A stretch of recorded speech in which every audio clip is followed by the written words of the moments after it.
কাকে বোতল ছুঁড়ে মারতে যায় মহেন্দ্র সিং ধোনি, বিস্তারিত রিপোর্টে। বারবারে ঠান্ডা মাথার মানুষ মহেন্দ্র সিং ধোনি সে সুবাদেই ক্যাপ্টেন কুল তকমা পেয়েছেন।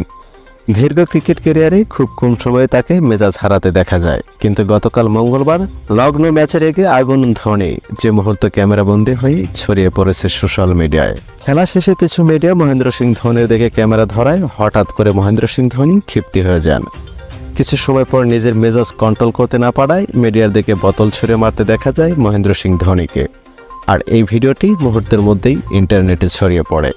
অনেকেই মনে করেন মহেন্দ্র সিং ধোনির পক্ষে এটা কখনোই সম্ভব না। তো প্রিয় দর্শক, আপনাদের কি মনে হয় মহেন্দ্র সিং ধোনি কি এই কাজটা আদৌ করতে পারে? তা অবশ্যই আমাদের কমেন্ট বক্সে কমেন্টস করে জানিয়ে দিবেন।